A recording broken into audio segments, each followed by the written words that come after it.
C'est Apex Location. Construisez votre avenir dans un groupe performant. Présente Sud Radio, les vraies voix qui font bouger la France, les vraies voix de l'emploi. Philippe David. Nous sommes en compagnie de Stéphane Granier, responsable région ouest du groupe Sofilec. Stéphane Granier, bonsoir. Bonsoir. Comment avez-vous intégré le groupe Sofilec ?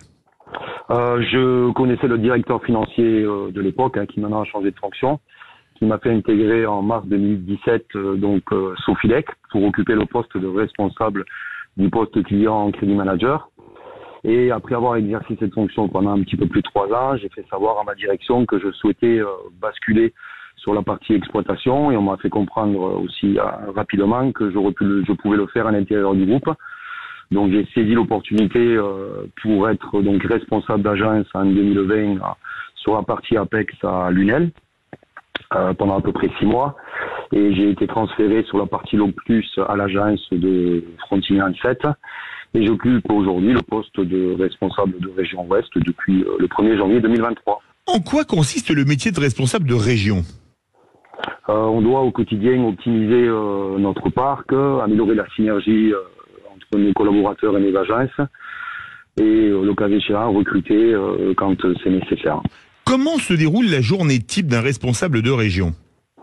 C'est très simple, il n'y a pas de journée type. Le matin, on prend sa voiture et on est confronté au quotidien à différentes problématiques, ce qui est quand même un petit peu au contraire au poste que j'occupais précédemment de comptable. Il n'y a pas de journée type. Voilà, chaque journée passe et voilà, tout est différent. Quelles sont les principales compétences et qualités que doit avoir un responsable de région ? Après un peu plus d'1 an d'exercice, il faut avoir une bonne qualité d'écoute de nos collaborateurs pour comprendre et anticiper les problématiques qu'elles rencontrent au quotidien. Et c'est ce que j'ai pu constater pendant plus d'1 an, tout à fait. Quelle est la partie la plus importante dans cette fonction ? Du management de proximité. Il faut être proche de ses collaborateurs pour pouvoir optimiser son temps. Parce que le management à distance, par défaut, ça ne fonctionne pas toujours très bien. Qu'aimez-vous le plus dans votre travail ? Après ce que je viens de vous dire, la diversité de la mission, les journées passent, elles sont toutes différentes, et c'est ce qui donne envie de faire ce job au quotidien. Qu'aimez-vous le plus dans le groupe Sofilec ? Le rapport avec nos dirigeants qui est assez direct. On n'est pas obligé de passer via plusieurs interlocuteurs pour avoir des réponses à nos problématiques. On est toujours dans l'urgence. Et la philosophie de l'entreprise et qui m'a plu dès mon entrée, dès mon intégration en mars 2017. Vous conseilleriez à quelqu'un de postuler chez Sofilec ? Oh oui, sans hésiter, oui, tout à fait. Et si c'était à refaire, vous le referiez ?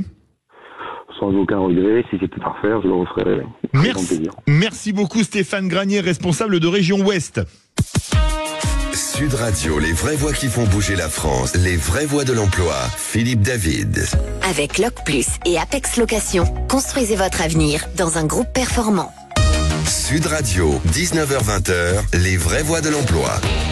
Et nous sommes en direct du salon Global Industrie à Villepinte sur le stand X88 dans le hall 5A. Si vous voulez nous rendre visite, si vous êtes encore sur le salon, il a fermé mais il y a quelques personnes qui grignotent quelques petits trucs. Vous êtes les bienvenus.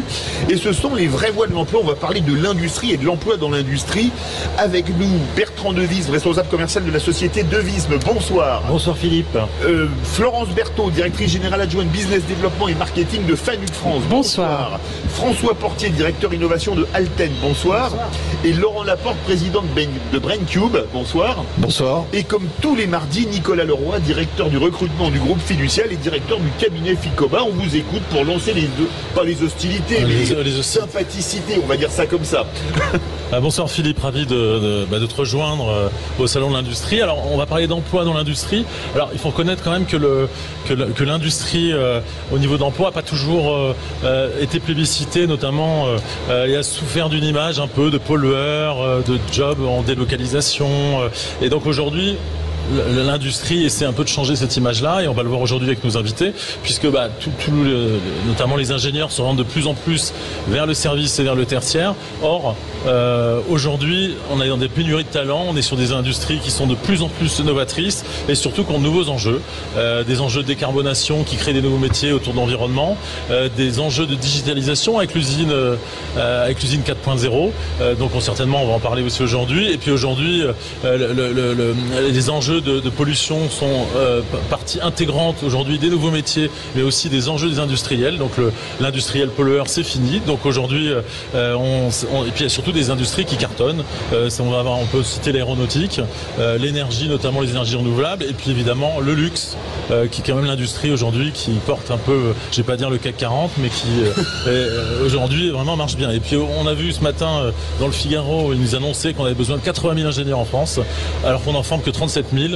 Donc ça va être aussi un vrai enjeu pour cette industrie, pour justement attirer tous ces talents, éviter qu'ils partent dans la banque et l'assurance pour rejoindre l'industrie. Donc on compte sur nos invités ce soir pour les convaincre de rejoindre ce secteur qui aujourd'hui est en plein renouveau. Alors nos 4 invités vont déjà se présenter et présenter leurs entreprises. Galanterie oblige, hein. Florence, vous permettez, Florence Berthaud, directrice générale adjointe business, développement et marketing de Fanuc. Vous permettez, messieurs? Présentez-vous et présentez Fanuc, ce que vous faites. Oui, merci Philippe. Et tout d'abord, merci pour ce focus sur l'industrie, parce qu'on n'y est pas habitué, mais on apprécie beaucoup, c'est vrai, de vous avoir ici sur le salon de l'industrie et d'avoir ce petit focus. Parlons vrai de Sud Radio, on a parlé vrai sur l'agriculture au salon de l'agriculture, on parle vrai sur l'industrie au salon de l'industrie à Global Industrie. Eh bien, c'est une très bonne chose, on en est ravis. Donc nous sommes spécialisés dans la société Fanuc. Nous sommes spécialisés dans la robotique. Nous sommes une société japonaise avec de multiples filiales dans le monde entier.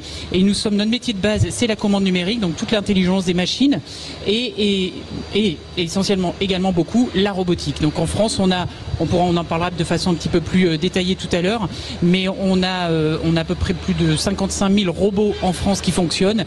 Donc de quoi faire bouger l'emploi et des nouvelles personnes en recherche.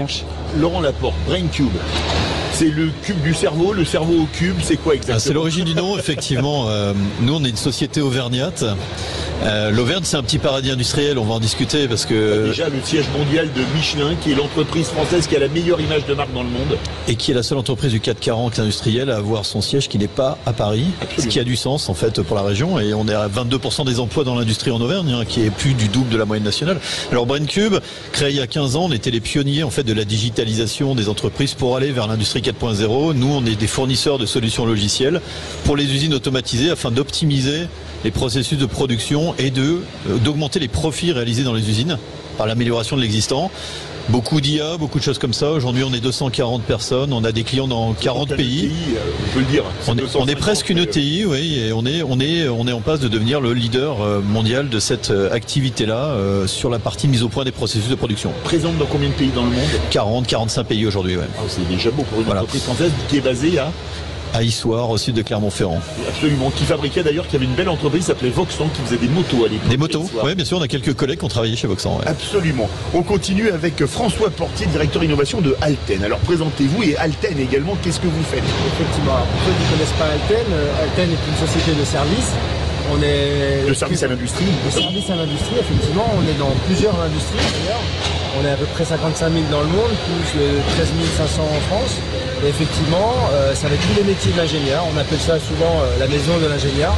Et on aide justement à cette transformation si on revient dans l'industrie. Alors moi, je dirige le programme de R&D sur l'usine du futur, la Smart Factory. Et on travaille vraiment pour travailler sur des sujets qui arrivent. On parle beaucoup d'IA, on parle beaucoup de robotique. Donc l'idée, c'est vraiment de pouvoir anticiper les besoins de nos clients. On les connaît bien, on est beaucoup avec nos clients. Et l'idée, c'est de pouvoir voir quelles sont les technologies futures et y travailler. Bertrand de Wiesme, vous, c'est la métallurgie, c'est l'industrie, on va dire, très traditionnelle qui existe depuis la fin du 19e siècle. Nous, on existe depuis le début du 20e siècle. Bon, je vois, on est vraiment dans le sujet, on entend les machines passer à côté, là, c'est formidable. Ça fait très industriel. Voilà, on est bien dans l'industrie. Alors moi, Bertrand de Wiesme, donc je suis responsable commercial de la société de Wiesme, donc société éponyme. On est une PME familiale, on fabrique des serrures et on est également sous-traitant dans le domaine de la tôlerie fine. Et donc c'est ce qu'on présente au Salon Global Industrie. Vous fabriquez de la serrure pour le particulier, pour les trains, je crois savoir, et vous faites du mobilier de jardin en métal. Racontez-nous, vous avez... Moi j'ai été voir vos sites web, ne vous inquiétez pas. Oui, vous en savez beaucoup déjà, Philippe. Oui. Mais alors oui, effectivement... J'ai été agent secret dans mon ancien. Oui, c'est ça. Alors serrure, oui, serrure de bâtiment, donc on retrouve en grande distribution.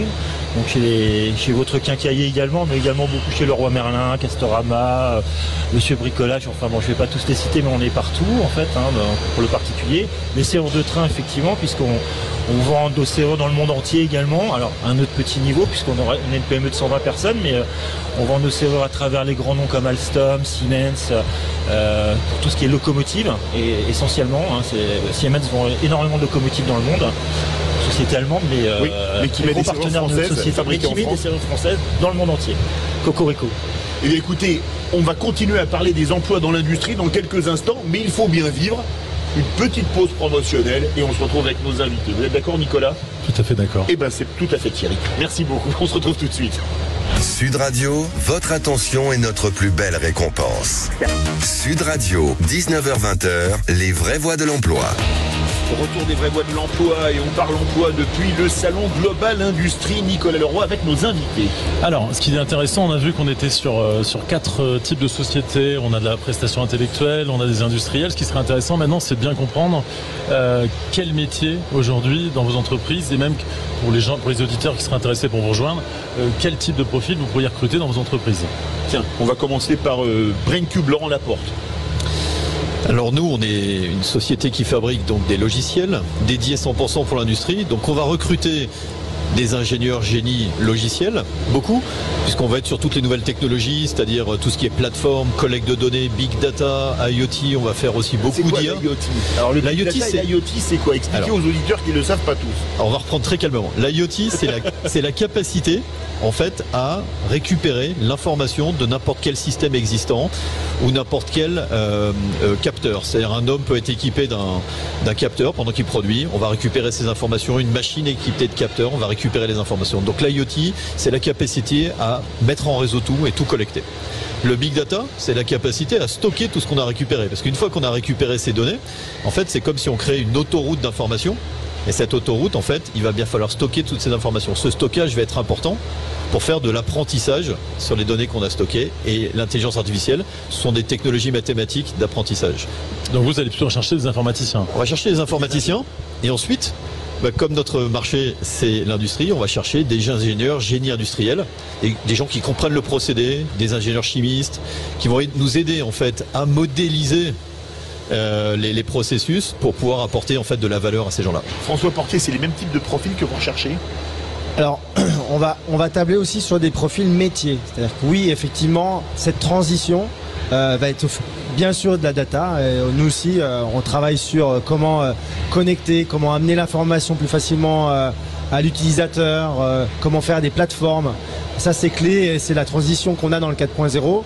Mais il faut pas oublier... C'est quoi l'industrie 4.0 pour les auditeurs? C'est comme l'IoT, le big data, c'est un peu abstrait. Alors on en parle beaucoup et on parle même du 5.0, mais pour revenir... Je me suis arrêté à 3.0, c'était le 12 juillet 98, mais c'était pas dans le même registre. Là, pour revenir un petit peu, pour ceux qui n'ont pas forcément suivi ces révolutions industrielles, on parle.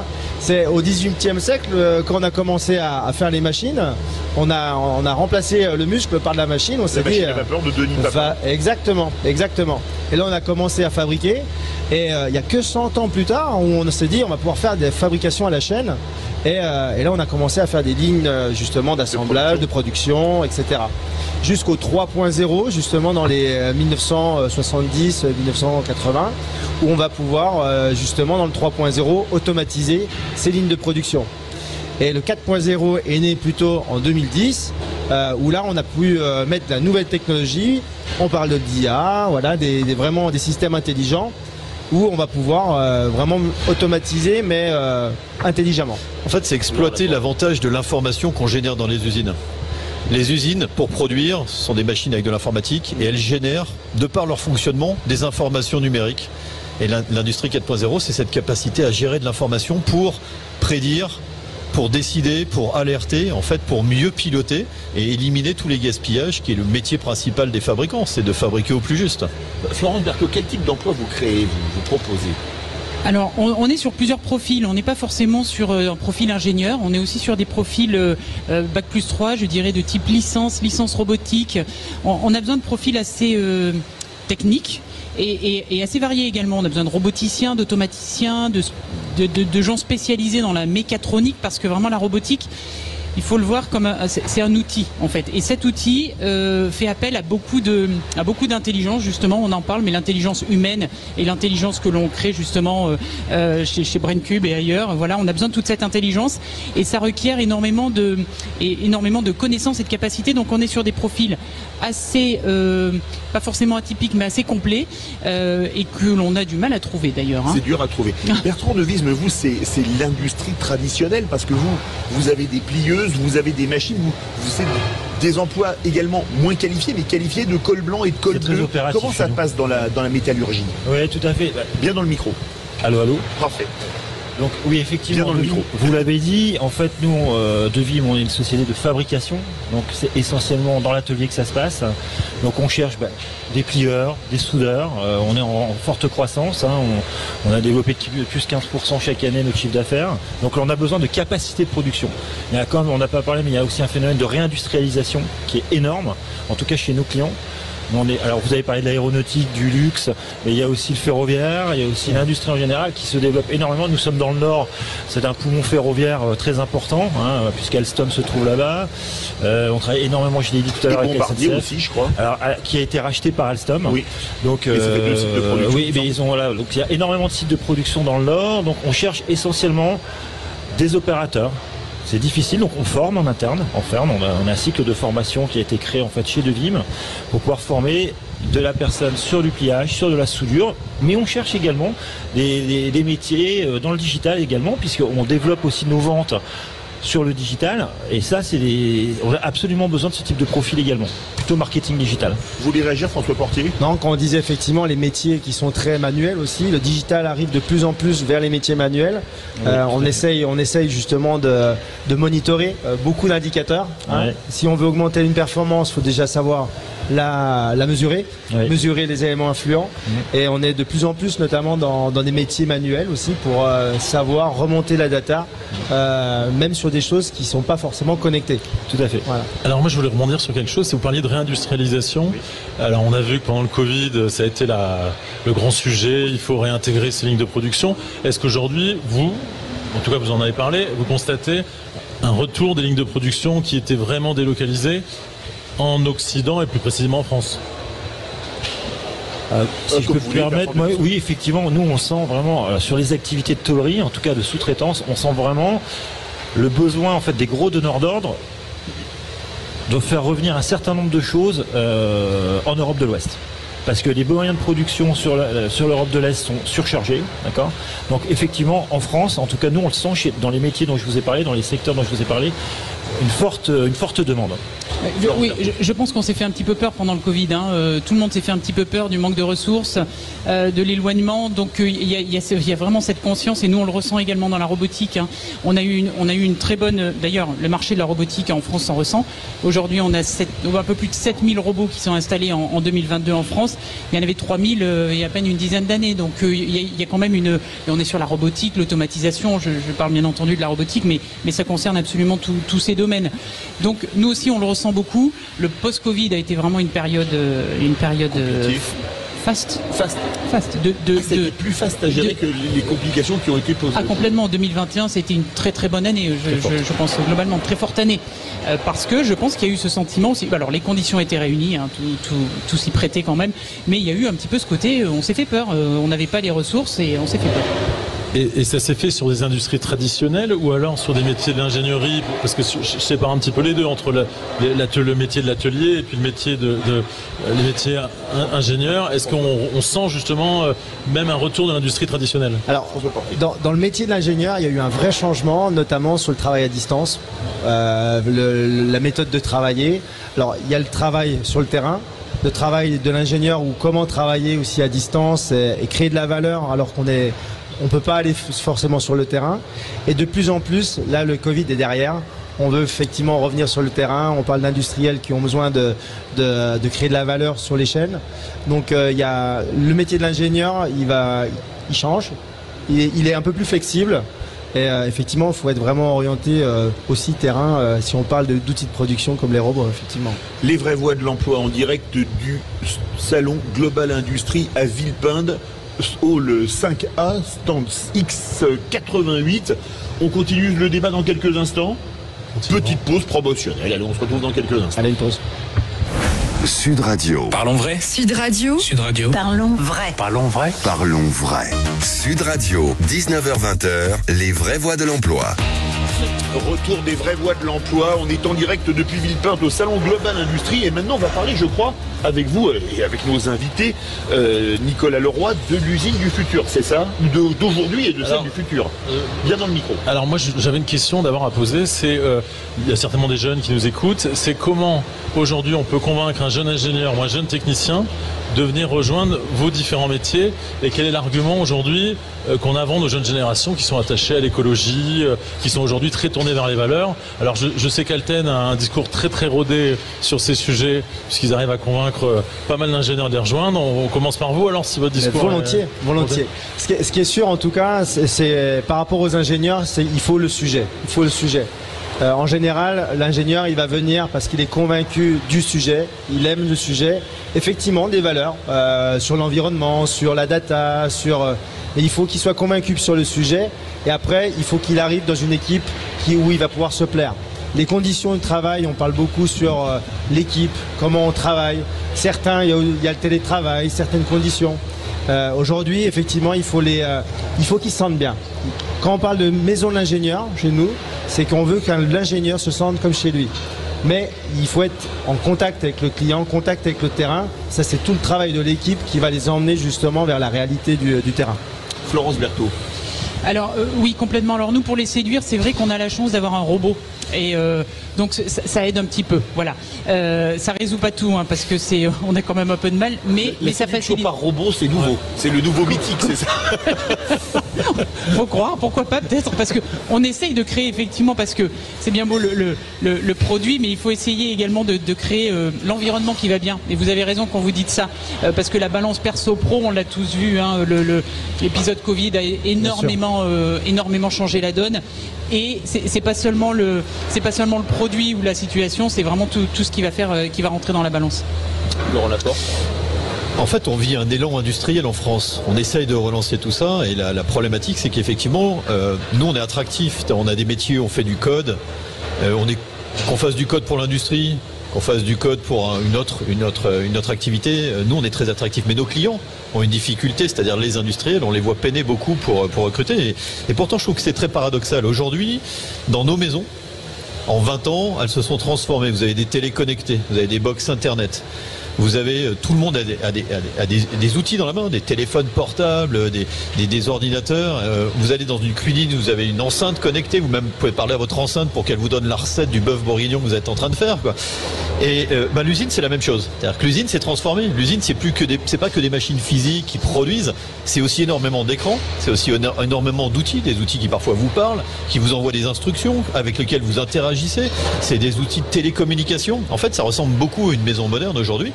Et je pense que les gens ne le savent pas. Donc une bonne façon d'attirer les gens, c'est de leur montrer que les métiers de l'industrie aujourd'hui, les métiers dans une usine aujourd'hui, sont plus ceux d'il y a 20 ans. Et une petite anecdote, nous on travaille beaucoup aux États-Unis. Aux États-Unis, ils ont vécu le post-Covid complètement différemment de la France. Ils n'ont pas ce bouclier pour amortir en fait le choc social d'un arrêt, par exemple, de toute l'économie. Et donc les gens qui ont été mis dehors, en fait, dans les restaurants et les hôtels, ils se sont jetés sur les postes industriels. Et se sont rendus compte que quoi? Horaire fixe, bien payé, primes, des technologies nouvelles, des robots, hein, comme propose Florence. Dans les grandes entreprises industrielles, de bien meilleures conditions de protection sociale que dans une petite entreprise. Tout à fait. Et donc du coup, les gens veulent plus retourner dans les restaurants. Ils se sont rendus compte que le service avait été dépassé en termes de qualité de travail par les emplois dans l'industrie. On n'a pas eu malheureusement la chance d'avoir cet effet-là en France. Par contre, on est au même niveau, au niveau usine, que ces gens-là. Et donc on doit être capable d'attirer tous ces gens-là pour venir travailler dans des jobs mieux payés et plus intéressants.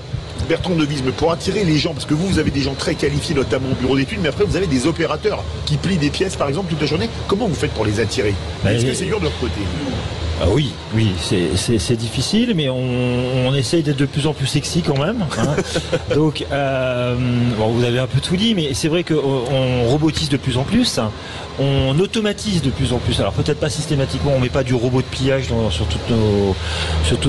tous nos ateliers, mais on automatise. Il y a de plus en plus de digital quand même, il y a de plus en plus de commandes numériques, donc ça intéresse. Mais il y a aussi des jeunes qui ont envie de souder, qui ont envie d'apprendre, vraiment de toucher la matière. Il y a encore ça quand même, hein. En tout cas dans nos campagne, dans le Nord, les jeunes ont encore envie de travailler quand même. Hein. Ils sont pas tous derrière un bureau. Et je pense qu'il faut aussi garder ça. Par contre, il faut former, il faut expliquer. Il faut avoir du personnel compétent en interne pour pouvoir faire passer et délivrer le message. Florence Berthaud. Complètement. Alors je voudrais ajouter ce que l'on fait également, c'est que pour les attirer, on organise des concours aussi. Et alors en l'occurrence chez FANUC, on organise un concours de robotique industrielle qui va être sur cette 12e édition. Et c'est très intéressant parce que ça fonctionne super bien. On dit souvent les profs, les machins, les tout ça. On a presque 200 écoles qui postulent chaque année maintenant à ce concours. Donc c'est autant de profs qui emmènent leurs écoles, qui emmènent leurs étudiants. Et on a des histoires fantastiques sur ces jeunes qui sont en BTS RSA et autres. On en a sur notre stand, ils viennent, ils sont dans vos entreprises maintenant de plus en plus. BTS RSA, c'est conception et réalisation CRSA. Mauvaise question, la suivante s'il vous plaît. Mais voilà, ce sont des BTS, c'est assez polyvalent au niveau technique et autres. On a de la maintenance. On est vraiment là-dessus. Et pour finir sur la partie concours, ce concours amène à un très grand concours qui va se passer, une très grande compétition qui va se passer au mois de septembre en France. C'est les World Skills. C'est une compétition internationale, donc qui va regrouper sur plein de métiers des pays du monde entier. Et c'est très important de mettre un petit peu le focus parce que les métiers de l'industrie seront bien représentés également. François Portier veut réagir et ensuite Laurent Laporte. Je suis très d'accord avec Florence par rapport au lien avec l'école qui devient de plus en plus important. Nous, Alten, on travaille vraiment en amont avec les étudiants. On offre aussi beaucoup de stages. On cherche aussi à les faire évoluer, même avant leur diplôme, dans des stages. On les met vraiment avec des ingénieurs en équipe pour vraiment déjà qu'ils connaissent l'entreprise. Parce que le monde de l'école et le monde de l'entreprise, c'est pas forcément pareil. Et ensuite, en fait, à travers le stage, de monter tout de suite en compétence, de se formater un petit peu avec l'entreprise, on va dire, et d'être capable, en fait, de penser ingénieur, même quand il passe l'examen en fin d'études, justement, et d'être prêt. Ce qui est quand même intéressant aussi, c'est l'évolution de nos ingénieurs, en tout cas des compétences qui sortent d'école par rapport à il y a 10 ans. Aujourd'hui, quand on fait un entretien, on lui dit tu parles quel langage? Et il va te dire Python, SQL, voilà. Il y a 10 ans, c'était plutôt I speak English. Et donc ça, c'est intéressant parce qu'aujourd'hui, on a des compétences qui sont pas celles qu'on avait il y a 10 ans. Et là, on est vraiment dans le 4.0. Laurent Laporte veut réagir. Oui, avant de créer une société de technologie, moi j'ai travaillé en usine longtemps et ce que j'ai adoré, c'est l'analogie avec le sport. C'est-à-dire qu'il y a effectivement des gens qui produisent, mais en fait c'est comme des sportifs sur le terrain. Il y a des gens qui organisent, c'est comme le staff d'une équipe de sport. Oui, et en fait, qui organise, c'est le demi de mêlée, le demi d'ouverture, comme on est à la station du rugby. Et exactement. Ceux qui vont au charbon, c'est pilier, talonneur, deuxième ligne, troisième ligne.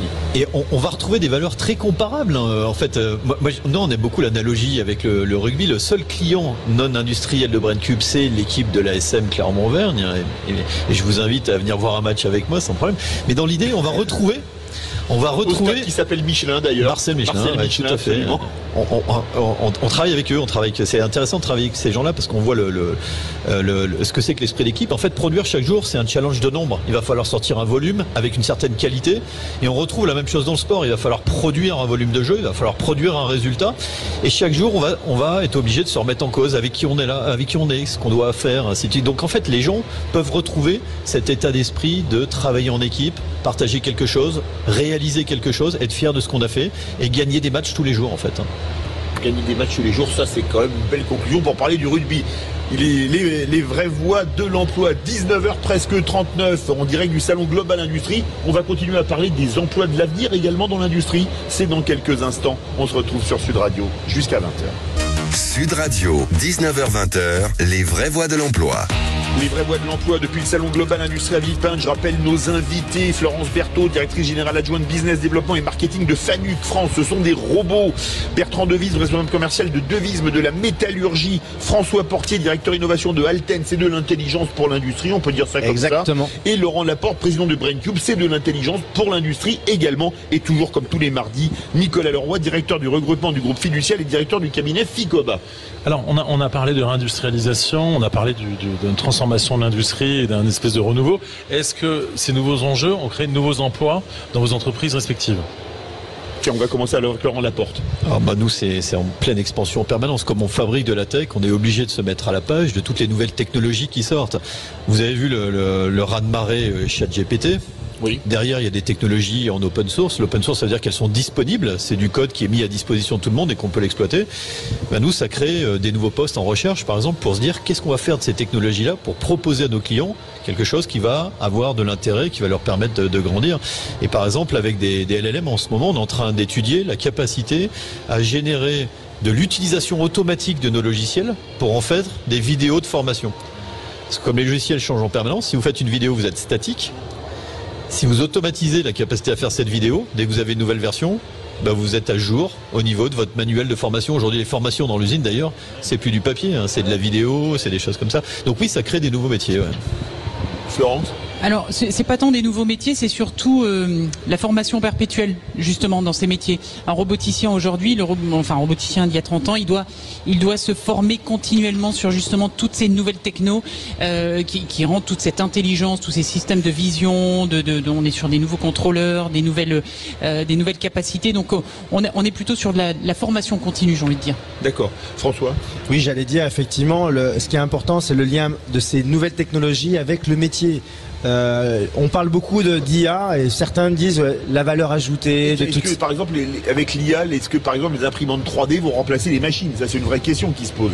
Alors, certains process, oui, bien sûr. Ouais. C'est un nouveau process parce que ça, on évite de retirer de la matière pour rien. On va juste ajouter de la matière.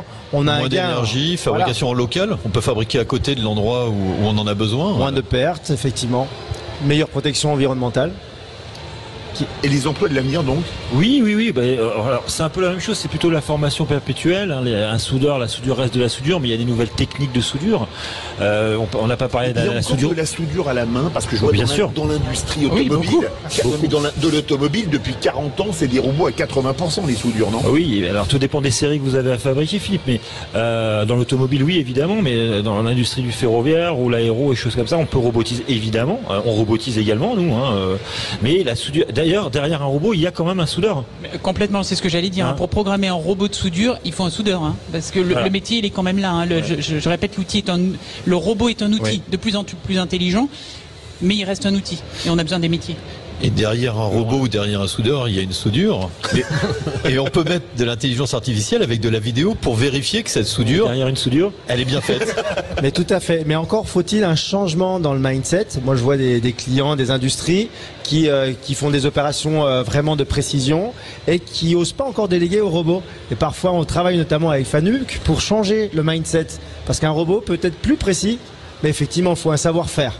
Voilà. Donc, c'est complémentaire. Alors, il y a quand même d'autres choses. On parlait de l'IA. C'est en train de bouleverser le monde de l'industrie ou pas, Florence Berthaud ?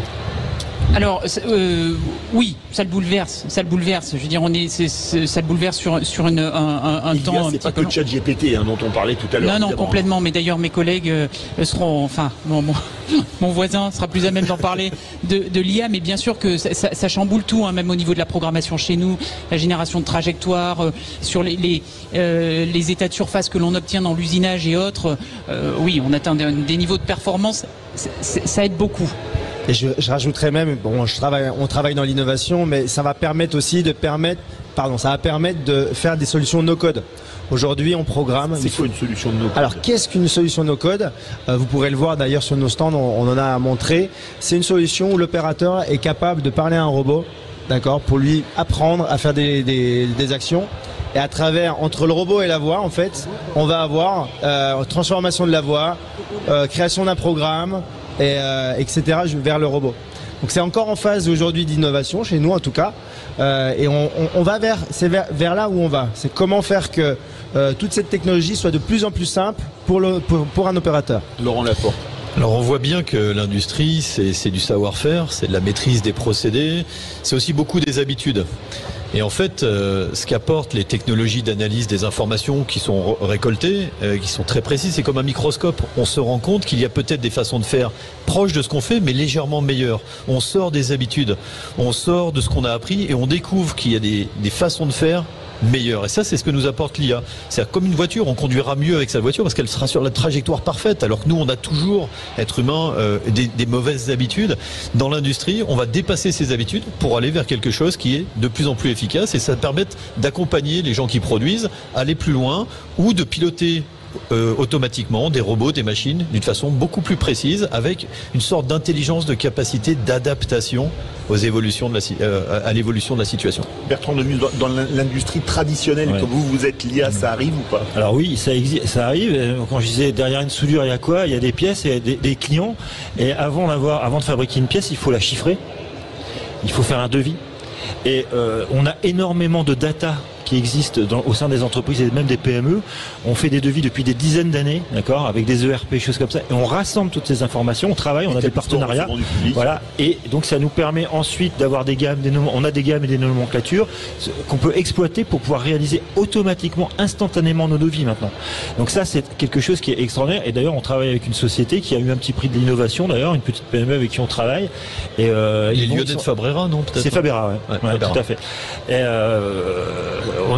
on travaille avec eux depuis quelques temps. Maintenant, c'est nous qui sommes un peu derrière et qui leur donnons pas mal de data, etc. pour les aider. Justement, on va pouvoir sortir un devis instantanément dans quelques temps. C'est la créativité de l'être humain pour penser à cette idée-là, et la mise en œuvre de technologies mathématiques qui derrière transforment un métier, celui de faire des devis. Faire des devis, voilà. Et je rajouterais même aller chercher l'information. Si avec le mindset lean, on va dire, chercher une information, c'est pas une valeur ajoutée. On n'ajoute pas une valeur à un produit. Et ça, on peut le déléguer à une IA, c'est-à-dire aller chercher dans des documents compilés, 100 documents PDF où on doit chercher une information. Au lieu d'aller se palucher tous les documents, en fait, une IA est capable d'aller le chercher et de condenser, faire une synthèse. Là, on gagne du temps, justement, d'exécution. Alors moi, j'avais une question aussi concernant l'emploi. Là, je revenais sur l'emploi. On est à 13% à peu près de la population active qui travaille dans l'industrie. Est-ce que vous pensez que tous les éléments et tous les facteurs qu'on a évoqués aujourd'hui vont faire qu'il va y avoir un développement, en tout cas en proportion par rapport aux services, de l'emploi industriel en France?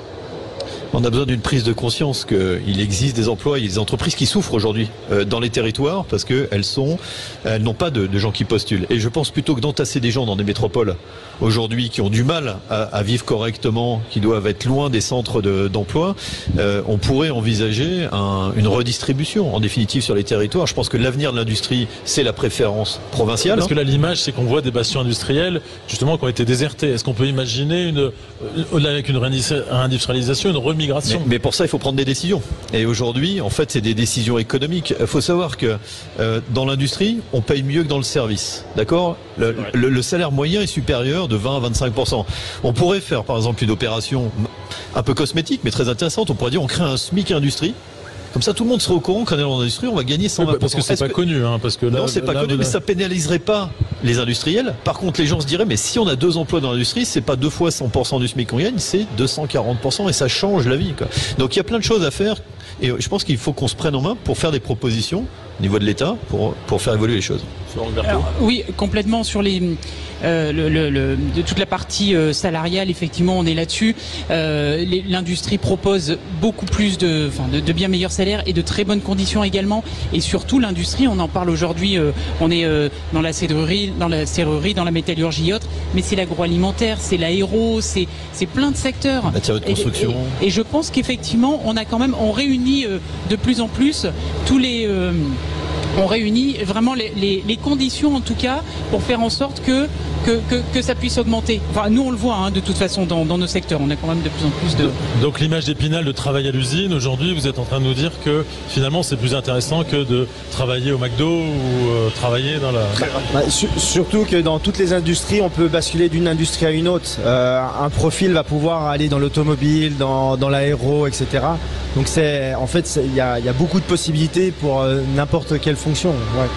Beaucoup de possibilités. Merci beaucoup à tous d'avoir passé ces 3 heures avec nous en direct du salon Global Industrie à Villepinte.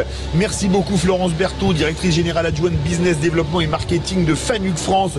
Merci beaucoup Laurent Laporte, président de BrainCube Auvergnat s'il en est.